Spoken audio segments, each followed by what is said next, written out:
Hi, Canuck Capsules. Welcome to the Chronicle of New Eden. I'm Dan Snod, co-CEO of Sorry in Advance, an alliance and wormhole. I'm also the co-host of the Canuck Capsules Chronicle. It's a weekly show about Eve's news every Tuesday at 2015 Eastern Time Zone. Today we're gonna talk about the political structure of the Gallente. In the last episode, we learned that the Gallente helped the Minmatar with their political structure. So I'm pretty sure it's gonna be almost the same with a touch of chaos and freedom, maybe? So are you ready to dive with me in this episode? Let's start it.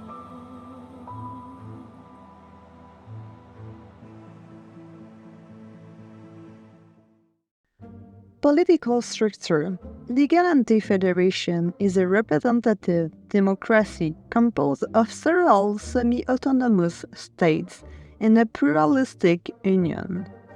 On the federal level, the federation is split into 62 districts, which are further subdivided into a number of subdistricts. These subdistricts may further encompass any number of individual governments composed of planet colonies, megalopolises, and other political entities. The most important governmental bodies of the Federation are the three branches: the executive, legislative, and judicial.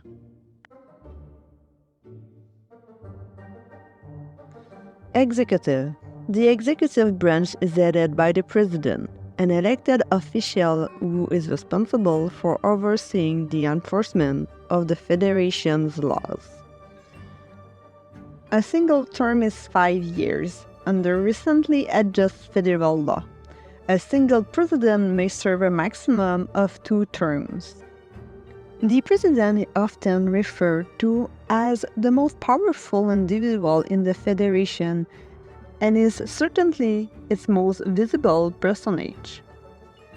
He is expected to represent the Federation both domestically and internationally and must serve equally as a legislator, a diplomat, and a national symbol. Additionally, the President is Commander-in-Chief of the Federation Armed Forces, putting him in control of one of the largest militaries in the cluster. Such civilization oversight of the military is seen as a key component in ensuring the Federation adherence to its ideals and remains a free, liberal, democratic nation. The President has limited lawmaking powers. He is able to pass executive orders which pertain to the operation of the federal government as a whole. The President can also propose legislation to the Senate or member states, putting such proposal to public vote, but has no role in the deliberative process. He can also force deadlocked senatorial proposals to go to public vote in order to ensure important issues do not get bogged down in bureaucracy. The President can also veto bills passed by the Senate, sending them back to the potentially rework and vote on a second time. How much a standing president utilizes his legislative powers depends heavily on the current political climate. Only those presidents who are popular with the electorate are likely to have the political sway needed to be heavily influential in lawmaking. Suro Fuaritain, the previous president, was extremely engaged in lawmaking, proposing the legislation that allowed him to be elected to a second term. His successor, Jacques Rodin, has also utilized this ability to put laws to public vote.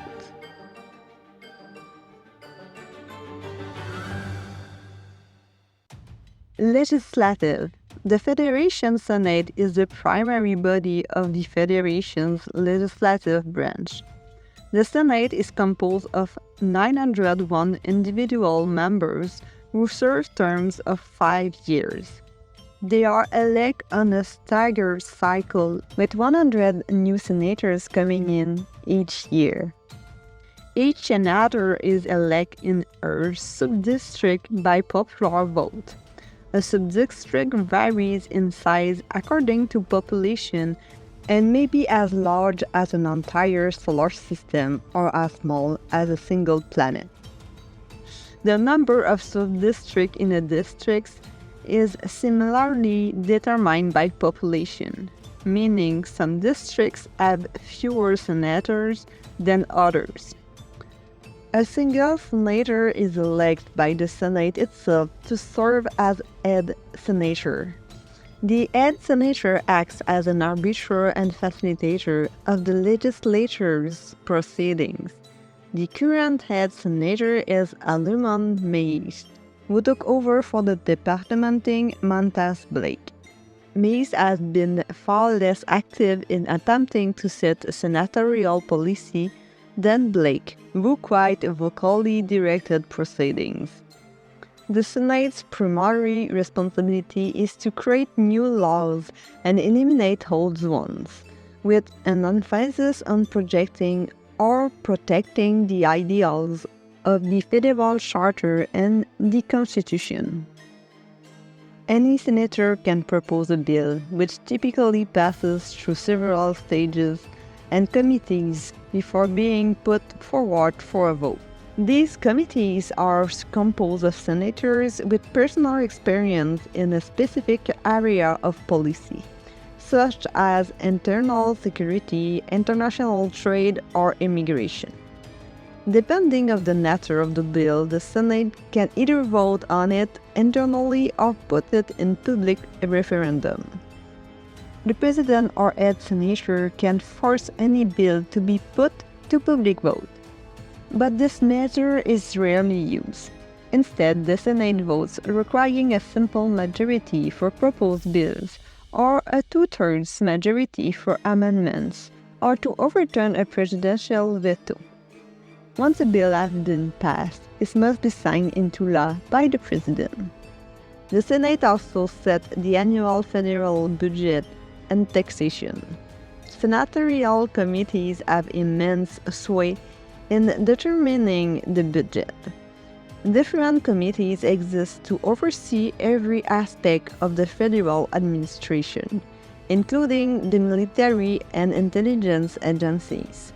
Wrangling over the finer points of budget can occupy much senatorial time.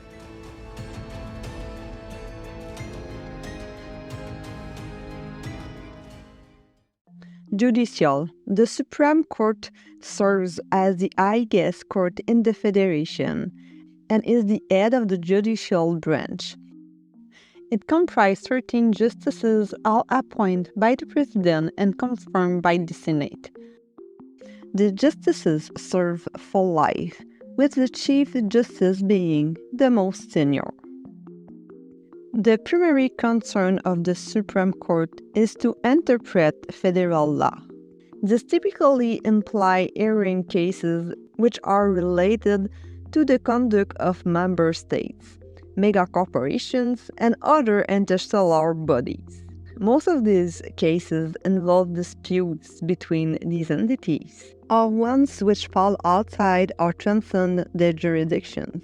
Though it reserves the right to hear appeals from any lesser court in the Federation, it rarely does so, preferring to allow the high courts of the Federation's constituents to rule on cases which occur entirely with their jurisdiction.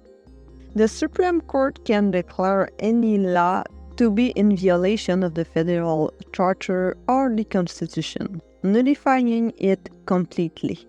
It never does this without a case challenging the law being brought before it, but these rulings are considered binding and cannot be overruled by either the President or the Senate.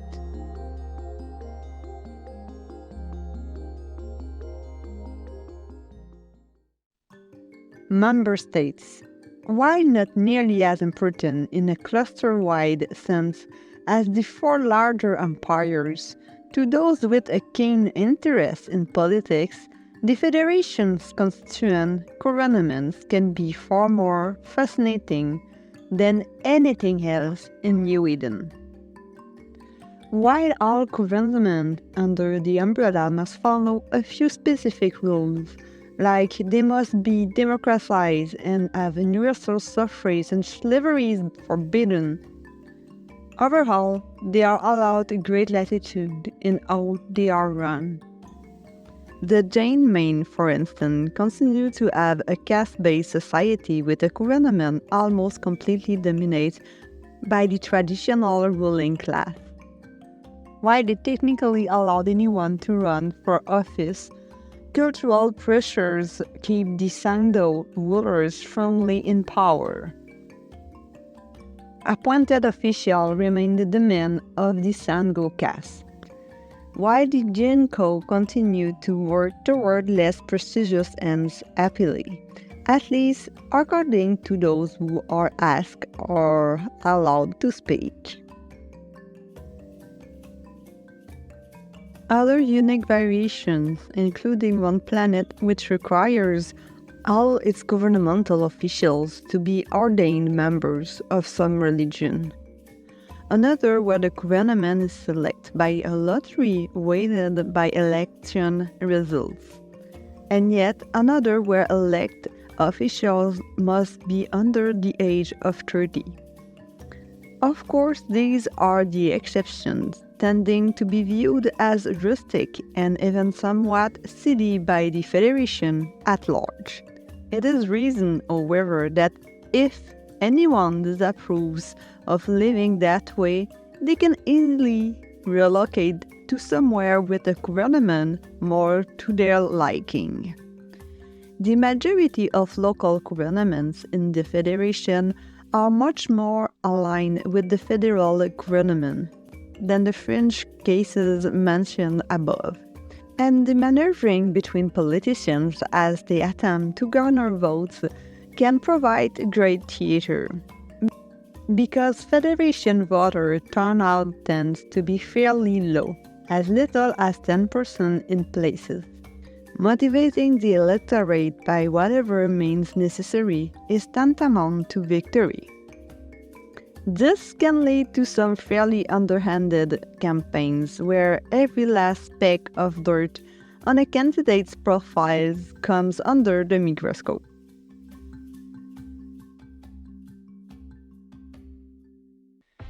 Federal Intelligence Office. Though not a part of the three branches of the Federation's government, the Federal Intelligence Office, or FIO, has played an important role in the government, particularly in more recent years. The FIO, led by former Senators Mantas Blake and special operatives known as the Black Eagles, is mandated with securing the safety of the Federation against traitors, terrorists, foreign agents, and other potential malcontent. The FIO is believed to have the most expensive spy network in the entire cluster, perhaps beaten out only by the job. Though, since very few have seen the job in nearly a decade, it is hard to say. The agency is rumored to have operatives in all levels of foreign government. Secretaries for megacorporation CEOs, retainers for their heirs, and even assistants for tribal chieftains are all said to be on the payroll of the FIO. How much of this is true and how much paranoid fiction is up to debate. The Federation itself is a little held, since by policy it always disavows any knowledge of spying on foreign governments. Officially, the FIO reports solely to the President and operates only with his blessing. However, in the time since Mantas Blake has risen to power, it has acted with more and more autonomy.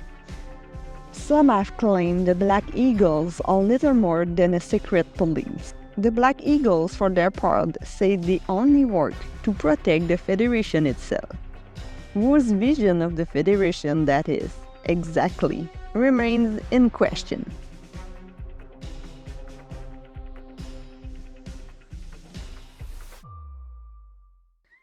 At the end of the day, the Gallente way to do politics looks like what I know in the real world.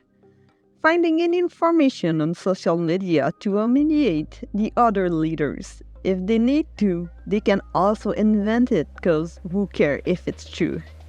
Having spy everywhere and finally trying to find any balance in this to make everything work. So next week gonna be about the culture and religion of the Gallente. How everyone shine according their own individual way of living. See you next week, Canuck and friends!